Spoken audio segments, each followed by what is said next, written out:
Peyton Marshall is the latest Missouri basketball commit, and while he doesn't necessarily fit the Gates mold, this is obviously an excellent pickup, so let's talk about that and a huge couple of days in recruiting for football as well coming up right now on Locked On Mizzou.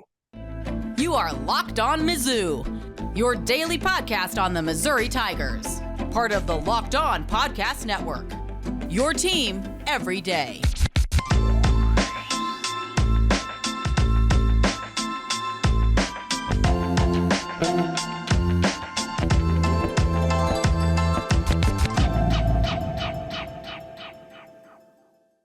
Hey, all you true sons and daughters, I'm John Miller, your Mizzou mafioso and the central scrutinizer of Missouri Tigers football and basketball. Thanks for making this show your first listen every day. We are free and available wherever you get podcasts, including on YouTube as well. And of course, check out the Royals and the Cardinals as they play once again later today on the app or, of course, on your radio dial as well. But you know what? Believe it or not, we're starting with basketball today. I know we're less than 3 weeks away from football, but Dennis Gates, my friend, you have earned it. It would have been hard to believe a couple years ago we'd be talking this much basketball in August, but by golly, when you're good, you're good. And Dennis Gates is putting together a pretty darn good recruiting class right now, including the 56th best player in the country, according to 24/7 Sports. That's Peyton Marshall from Marietta, Georgia. 7 feet, 300 pounds is what he's listed. Is he truly 7 feet tall? I'm not sure. Is he truly 300 pounds? He might actually be heavier than that. So one thing you'll notice about Peyton Marshall, immediately just looking at him, he does have some weight that he can lose. And that's okay. He hasn't even played his senior year of high school yet.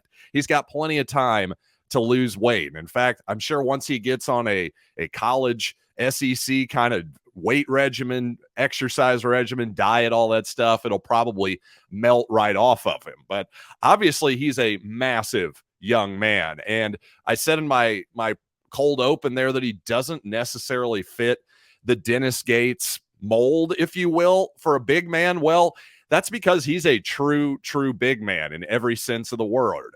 He plays with his back to the basket and very near the rim at all times. That's where he's doing his damage. Now, at some point, will Dennis Gates say, hey, shoot some three-pointers in practice and see how that goes? But I just don't think you're going to be seeing a lot of stretch five action from old Peyton Marshall at any point in college, but we shall see. But you got to say, he's an excellent back to the basket player. He's not just a big guy who's moving people out of the way. He's got good hands, good feet, good footwork, really advanced moves for his age, especially in this day and age where back to the basket play has become, well, a bit of a lost art without question. So, and by the way, he can finish with his left hand and his right hand around the rim, too. So, I mean, just a really advanced game. I'm very impressed with Peyton Marshall. But again, he needs to do most of his damage right around the rim. And at that size, he is going to be a matchup nightmare for certain opponents. In fact, most opponents these days, he's going to be an absolute matchup nightmare. Now, I don't know how much he's going to play as a true freshman here in a couple seasons, but regardless, as soon as he steps onto the basketball court, I promise you he's going to get double teamed. That's one thing I know about college basketball is it's actually one of my pet peeves. I think college basketball coaches double the post far too often, leaving open shooters, quite honestly. But the reason they do it is because a lot of times, well, big guys aren't necessarily great at handling the double team. They don't get it out quick enough. They don't get it to the right guy. Maybe they just turn it over altogether. Well, that'd be one thing I'd immediately be working with Peyton Marshall on. I frankly, in his highlights, I never really saw him get double teamed and kick it out to anybody or anything like that. So maybe he is an excellent passer. I really have no idea. Wouldn't surprise me if he is a good passer, considering the type of feel for the offensive game, for the scoring part of his game that he has with that back to the basket post game. But again, I promise you, as soon as he touches the ball on that block, the second defender is going to be coming down at him. For sure. It's just going to happen. I promise you. College basketball coaches, they almost can't help themselves with that double team.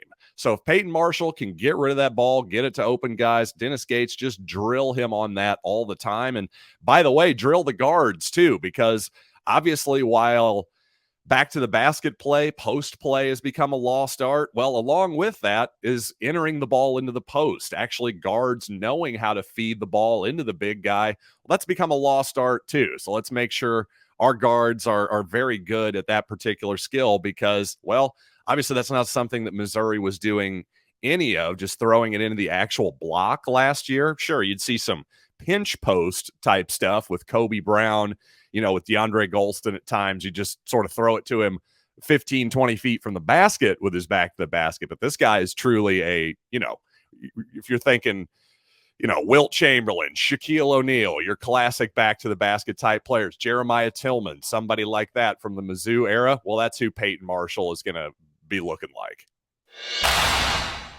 Now, according to 24/7 Sports, this actually gives Missouri the third best recruiting class in the country currently. Now, a lot of that has to do with the fact that the Tigers do already have 3 4-star players committed. So just the volume there alone is getting them pretty high. But if you look at it on just the average basis, well, on the average ranking of these players, well, the Tigers are still in about the top 20 for sure for this class. And there's a chance if Aaron Boateng, who is a top 25 caliber type player, a McDonald's All-American guy, perhaps from Little Rock, Arkansas. Well, if the Tigers can hold off the Hogs for his recruitment, now you're talking about a top 10, maybe even top 5 kind of class. But already you're looking at a top 15, top 20 type class from Dennis Gates. So you got to be pleased here if you're a Missouri fan. In fact, you got to be thrilled, honestly. Like, hold on to those season tickets as hard as you can because Missouri basketball is about to get really fun over the next few years. And as you're undoubtedly aware, Nwaneri is going to commit somewhere on Monday. And, well, coming right up, I'm going to give you my prediction on what's going to happen on Monday. But first, I want to tell you that for a championship team, it's all about making sure every player is a perfect fit. It's the same when it comes to your vehicle. Every part needs to fit just right. So the next time you need parts and accessories, head to eBay Motors. With eBay Guaranteed Fit, you can be sure every part you need fits right the first time around. Just add your ride to My Garage and look for the green check to know the part will fit or your money back. Because just like in sports, confidence is the name of the game when you shop on eBay Motors. And with over 122 million parts to choose from, you'll be back in the game in no time. After all, it's easy to bring home a win when the right parts are guaranteed. So get the right parts, the right fit, and the right prices on ebaymotors.com. Let's ride. eBay Guaranteed Fit, only available to U.S. customers. Eligible items only. Exclusions apply. Thanks for making Locked On Mizzou your first listen every day. Everydayers coming up on Monday next week. Of course, we're going to talk about Nwaneri. We're going to talk about Jeremiah McClellan, the St. Louis area wide receiver who's going to make an announcement tomorrow as well. So whatever comes your way, of course, I'll have it for you next week. But I do want to talk a little bit more about Nwaneri, of course, maybe the best defensive prospect in the country, a generational defensive prospect, according to some, from Lee's Summit, of course. But most of you are aware of this, right? I'm just recapping for those of you who might be brand new to the program. But on Monday, by all indications, it's either going to be the Missouri Tigers or the Oklahoma Sooners who get Nwaneri's services. But we know that. But what also we know is whoever comes in second or third in Georgia's case, or Tennessee, whoever else is still recruiting him, well, they're going to keep on him for sure. So I'll say this, if you're a Missouri fan and it's Oklahoma on Monday, well, I wouldn't give up just yet. It's quite possible that the Tigers still could get back in that thing before National Signing Day, especially with that new Missouri law that goes into place on August 28th, of course, allowing Nwaneri and any other prospect in the state, as soon as they sign some type of written agreement with the school, well, they can start getting NIL money. Well, because of that reason, not only do I think if it's Oklahoma, I think Missouri is still in it until the end, But also, if Nwaneri picks Missouri, I think it's done then, because then there's no question, right? He's going to start cashing in on his opportunities there. Why wouldn't he? I certainly would if I were him. I'd start taking advantage of that law, wouldn't you? I mean, he's certainly going to have some opportunities. There's no question about that. So to me, if it's Missouri and he starts cashing in on this stuff, to me, I think it's really unlikely that he would then flip on that. Sure, Oklahoma's going to keep trying. Georgia's going to keep trying. No question about that. But to me, I just think if he picks Missouri, I think that's it for Williams Nwaneri. I think he will be a Missouri Tiger in a year. And that also leads me to my prediction. Do I think he's going to be, is he going to pick Missouri? Is he going to pick Oklahoma? If you ask me right now, I might change my mind by Monday. I think he's going to be a Missouri Tiger. I really do. Just every little piece of information here just kind of leads me to that conclusion. I don't have any inside information here. I don't have any special information that any of you out there who subscribe to Missouri websites out there, you don't have any. I don't have anything that you don't. But just putting it all together, especially when you consider that Georgia thinks that Missouri is the lead. Now, why would they think that? That seems to be the word on the street, number one. But just, a couple months ago when I was talking about Williams Nwaneri, I didn't even know who he was necessarily because it didn't seem like Missouri had any chance to get him just a couple months ago.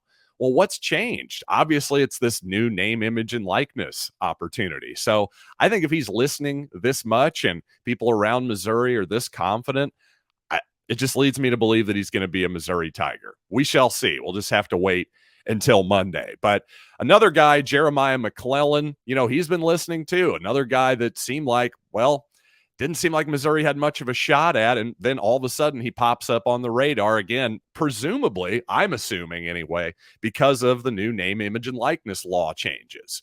Well, it sure looks like Jeremiah McClellan is going to announce his intentions to Ohio State tomorrow. But again, Missouri's going to be in on his recruitment until the end. Can't blame anybody for wanting to go to Ohio State, especially as a wide receiver. That's for darn sure. They've been really successful at that position in recent years. But this could also be just him saying, hey, I want to make sure that I have a spot with Ohio State. Maybe he truly isn't ready to make his absolutely final decision yet.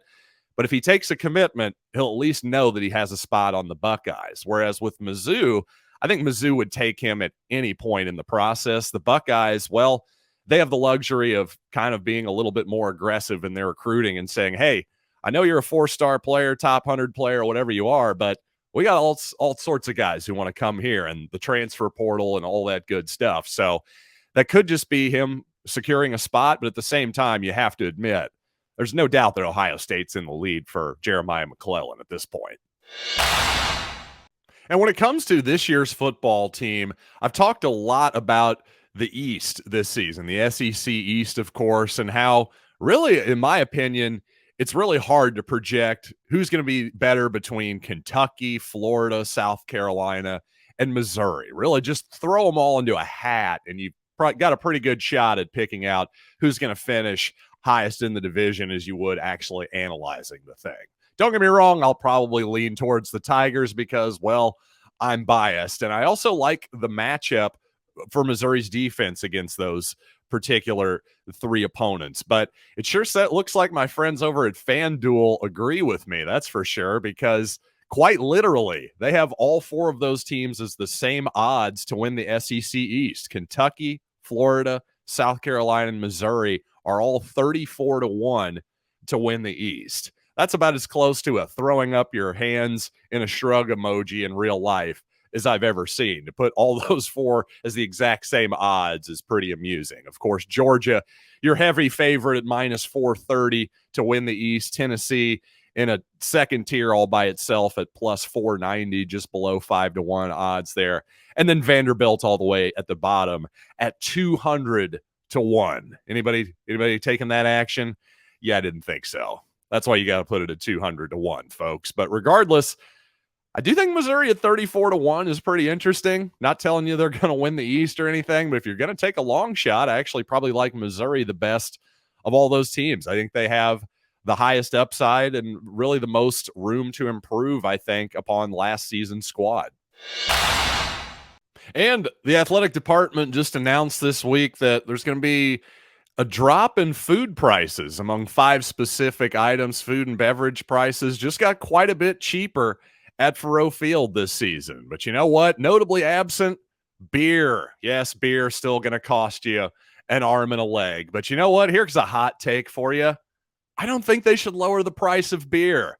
I know. Stop throwing things at me. Calm down. I'm going to explain myself coming up right after this. Well, it's not exactly every day you see food and beverage prices go down at a sporting event. Does this mean the Federal Reserve can finally stop cutting it or stop raising interest rates? Who cares, right? No, I'm obviously being heavily sarcastic there, but in all seriousness, it's a cool move that they're dropping the prices of, for example, bottles of water used to be $5. Now they're $2. A bottled soda was $6. Well, now it's also the $2. Popcorn from 5 to 2, hot dogs from 6 to 3, and a cheeseburger. I believe that says, is that $8 there? Yeah, $8 down to $5. So some significant price drops there, no doubt about it. All the fans seem happy about it. I don't know who could possibly complain.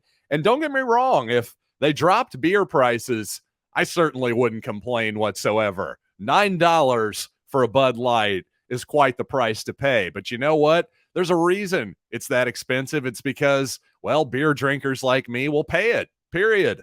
I just like to enjoy the occasional beer, too, at a football and basketball game. So sue me. And honestly, I'm fine with gouging the drinkers. I really am. We're not talking about water here. Again, I want people to stay hydrated, especially during these hot football games, and not pass out or something.